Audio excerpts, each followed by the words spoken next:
In this video, we're going to continue our journey with Eddie the S. Really find out why this engine blew. It was shot in the side like it'd been hit by a torpedo. We got stuck with rain that stopped play. So now we're going to get the engine out and have a proper look inside and do a proper forensic review of actually why it blew up, whether we can actually fix it, and where do we go now if we can't. Right, medical gown off, and we'll get that dirty, and off to the car. And there we are. For those that were watching last time, you'll remember we had a major problem. Here is the engine, but this was the issue. A massive cannonball-sized hole, torpedo even looking hole in the crankcase of the engine. So plan today is we're going to take the head off, get that down, get underneath and see what's needed to take the engine out and away from the car and away from the gearbox as well at the back. So the first thing we've got to do is take the rocker cover off, and now what I've got to do is release all these head bolts here. But before we do that, we've got these push rods. So what we need to do is keep these in order so we can replace them in order. And to do that, I've got last night's pizza box, and I'm just going to show you how to keep them safe and remember in what order they came out. There's me making 14 slots on there. Of course, there's only 12 rods because there's only 6 cylinders. Right, here goes them. So that's the first one. I'm going to pop it into this slot here. We need to open it up a bit. So that's the first one in. Just had to open up the hole a little bit, but that's number 1 in. So I'll just keep going that way for a bit longer. Okay, well, it's not pretty, but it kind of works. So they're all saved now in the order that they came out of the engine. Now means I can close up my pizza box. Now let's get onto these nuts on the top.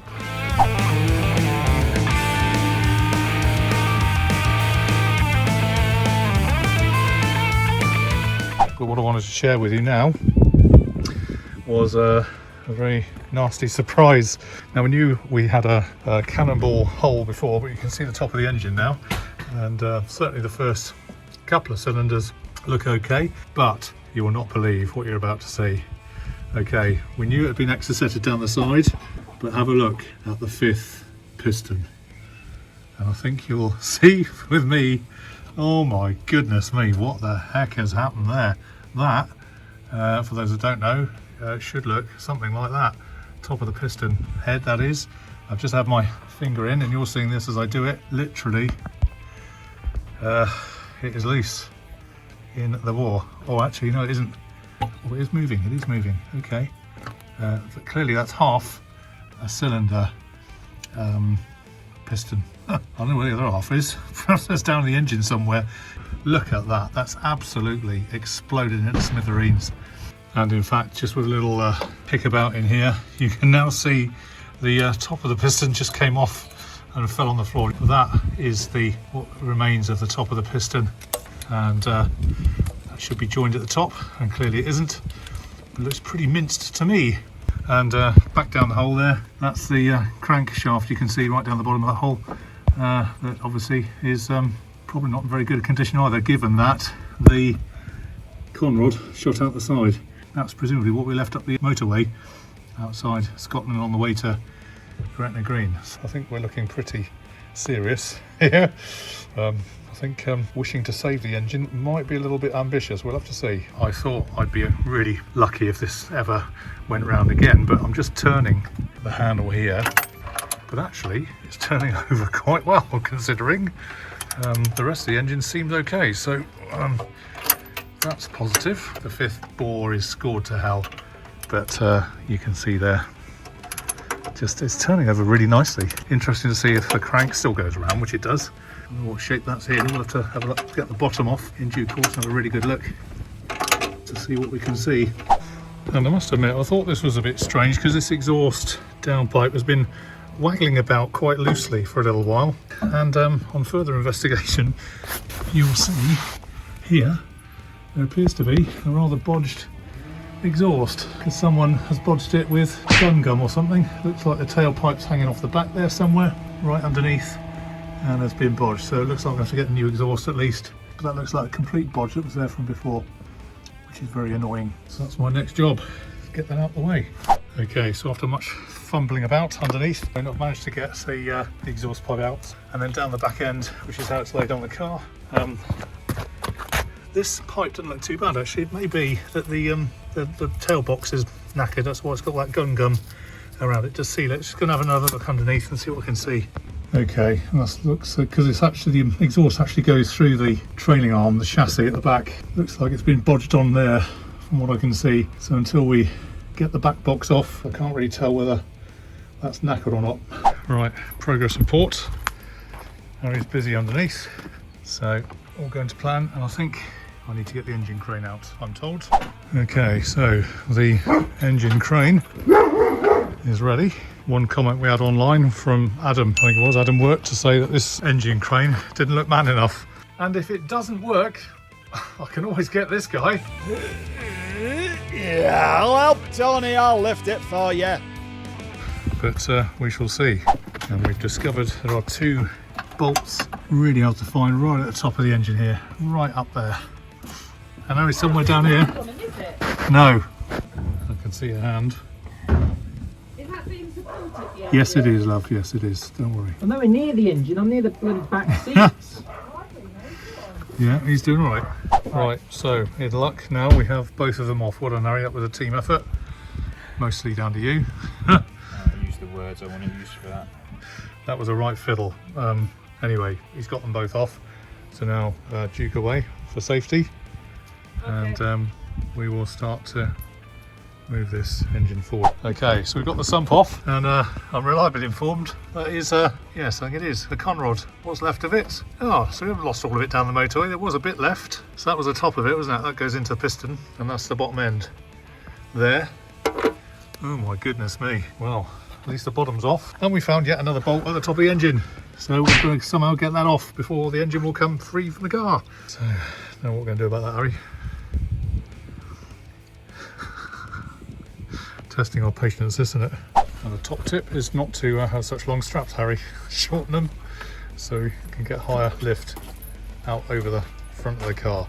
And now it looks like we have an engine. Ooh! Still got some coolant in it. Up, up and away, boys. Yeah, I hope so. Yeah, okay. And at last, the Eddie the S engine Departs the car. lets go from the car. Did you know some people sounded like Murray Walker? What they've been drinking. Yeah, I know. And there she goes, doing over 100 miles an hour. And some people said Piers Morgan, apparently. How does Piers Morgan talk? Not quite sure. Like that.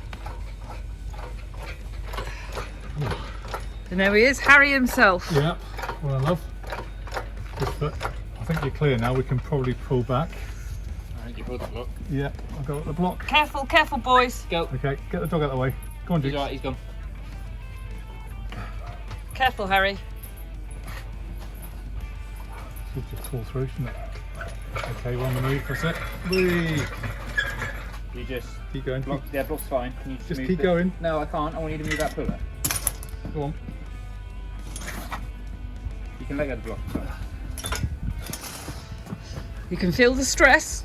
You get bloody tools everywhere. Right, go on then. Right. Okay. Yeah. That's holding it, is There we it? have it. Yes. Jeez. So this is the. I wouldn't stand underneath it. Harry! Yeah, we shouldn't stand underneath Harry, it, come but on. we'll have a full inspection now. Number 5's gone. Number 5's completely gone. Number 5's gone and just gone that way. Where's Yeah. number 5 Over then? this You way. go love. around the other side. Come this way. So here's the block. Oh dear. Said This hole. is where the cannonball hit, or the torpedo, depending on your view. There was discussion about cold stitching this, plating it and rebuilding it. We needed to have a look at the crankshaft even, which is here. I think you can see massively damaged, massively damaged. Don't know what to do. Don't know, answers in the suggestions below, please, folks. And if we come over here, follow me, Alison, this way, in the sump, here we have a selection of engine parts. This once was the conrod. You can see there, that's a big end and that was a little end. That is supposed to be straight, but obviously it isn't anymore. And there's a myriad of, that looks like bearing shells. There's a couple of bolts that we could still use. Look, that's good. And that is the remains of the other half of the piston that came off. So all these Yep. are shattered bits of the piston. Looks like there's been a war. It does, doesn't it? So we will see. Back up here, love. The canvas underneath. Get me under there. I'm not going to do this engine now, by the way, if it's worth repairing or not. I would wager that's a massive piece of damage here. This is where it broke. Jesus. Underneath. That's how it should look. These are the bottom ends here. Look. So all these, the other bits should have looked the same. Yeah, this fifth one's gone. Completely gone. Look, just completely knackered. Incredible.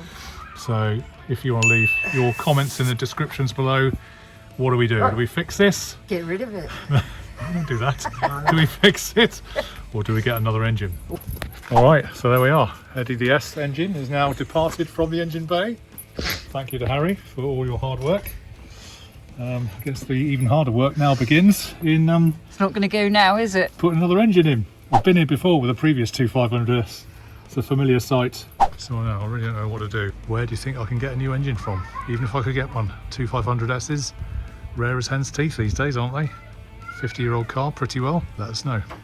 Okay, well, I promised you a full medical review of what had happened to Eddie the S, and as you can see in the boot, in the back, we have most of what should be in the front. I still don't know quite what I'm going to do with the engine, but what I've done is laid everything out on the floor here for us to peruse and have a look through to see if we can find out what actually was the cause of the explosion. Now, I think I have found that out.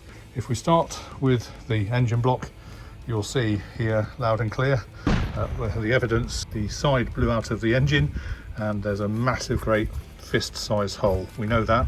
So if we look under the engine at Exhibit A, let's call this Exhibit A, we can see where the bottom of the piston, the big end, if you like, should be here. You can see the crank shaft here is all bruised and battered. It's going to take quite a lot of regrinding and fettling to get it A in balance and B working properly if we were to do that. But you can see there it's pretty stuffed. And you can see down at the bottom of the piston cylinder itself, you can see it's fractured down there. I can't quite get that in focus, but you get the idea. Down in there you can see it's fractured off the base of the cylinder sleeve itself, so clearly that's knackered.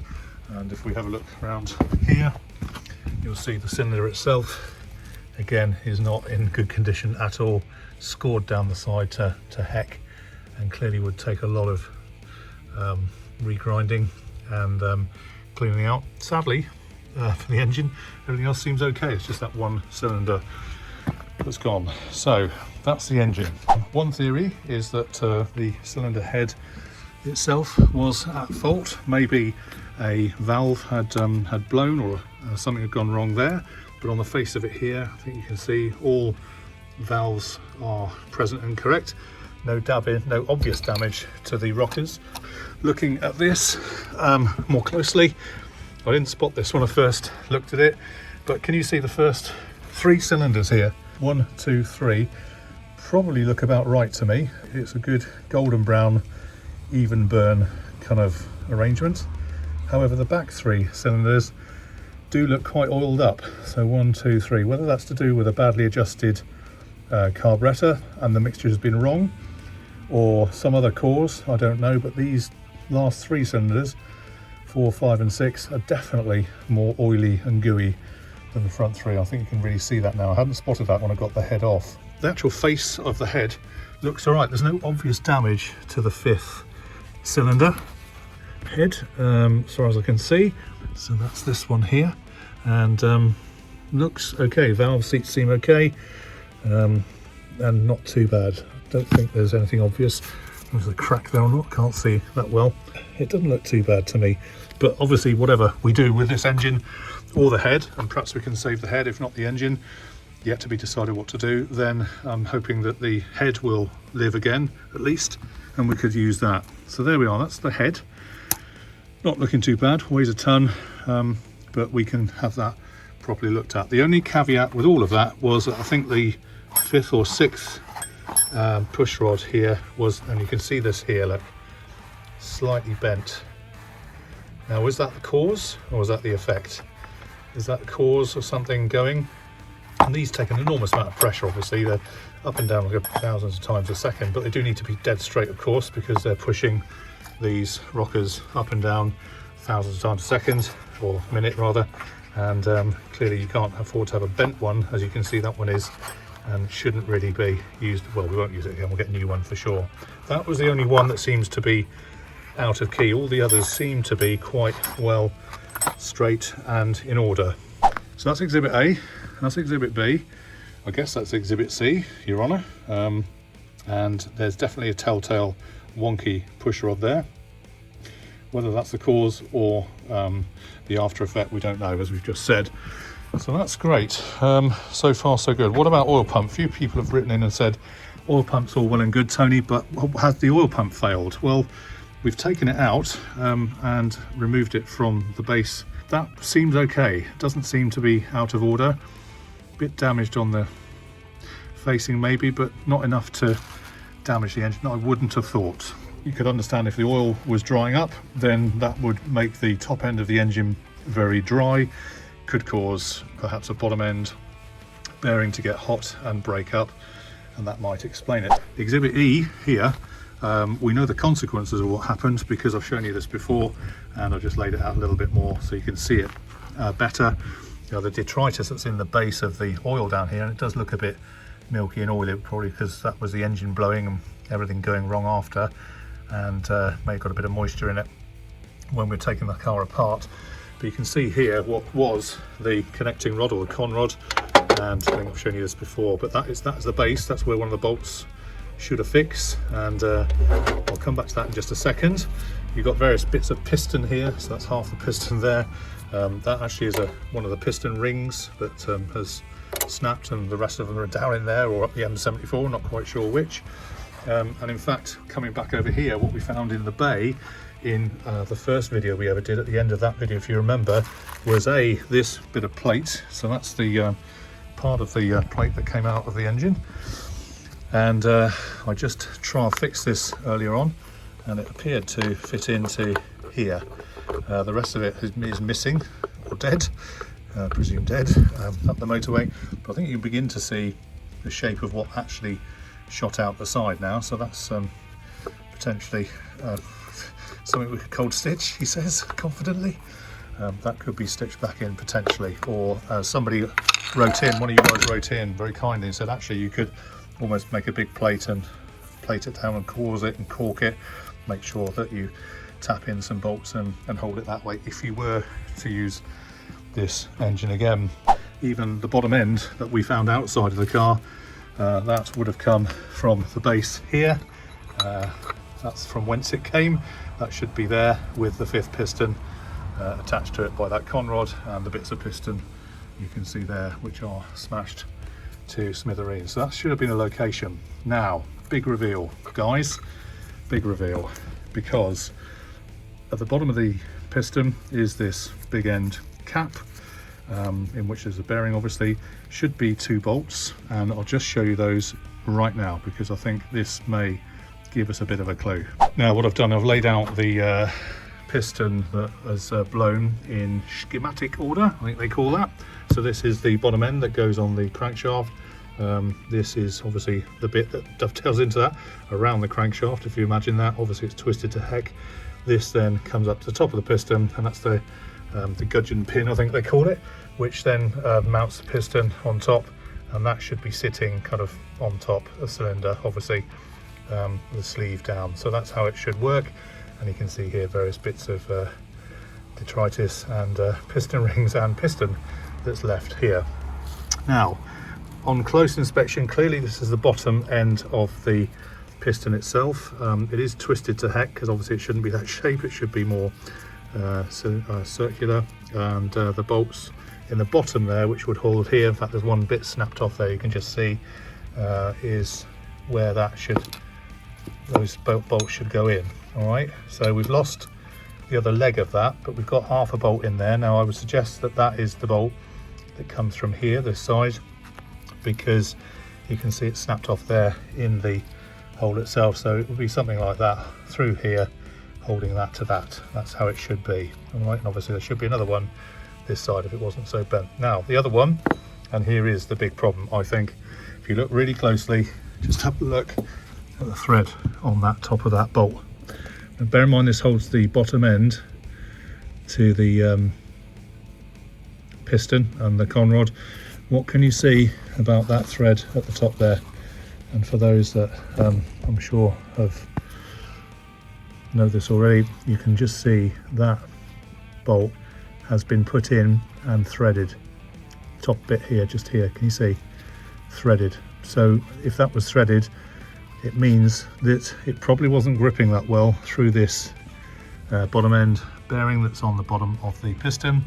And if that were to let go, which I strongly suspect it did, then that's going to put inordinate amount of pressure on the other bolt that snaps off.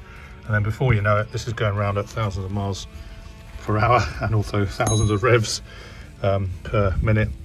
Then pretty soon this bit's going to let go, and before you know it, we have a catastrophic engine failure. And largely I suspect it's because of this rounded off stripped threaded bolt. I'm just focusing on it there, just at the top there. You can just see flattened out. So someone's put that back in.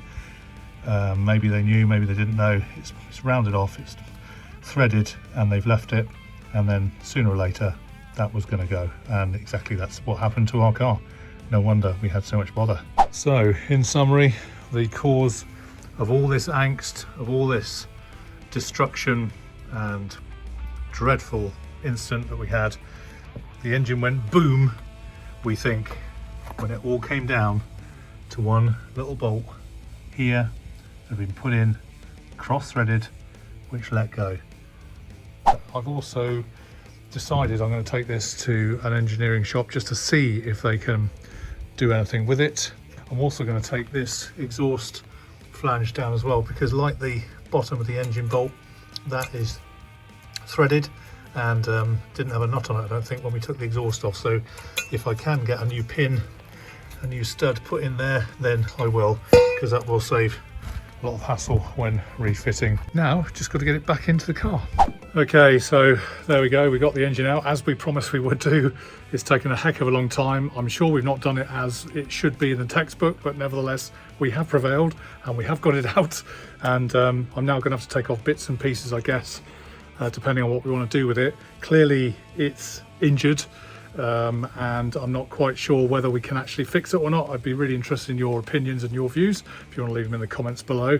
But there again, as I said before, where the heck am I going to get a 2500S engine from, given that this was from 1977? So that's my challenge. I have had a few points raised on the channel before on previous videos. I think Edward Kennedy said, why don't you try put a Datsun L24 or L26 engine and box into it, and there will be no more reliability problems then.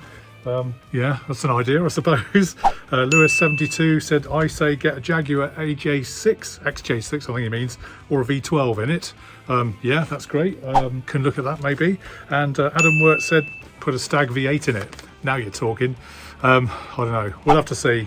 What's your view? Let me know what you think in the comments below. And oh crikey, look at the time. I'm gonna have to get going because it's almost time to take Alison to the pub, and I will be in deep doo-doos unless I get my backside into gear and get going. So I'll have to tie this up quick and get off to the pub. And just before I take care of that, and if you like this video, then check out this one on the screen now. I've got another one about a Triumph 2.5 petrol injection engine, where you'll get more Triumph engine bliss and happiness.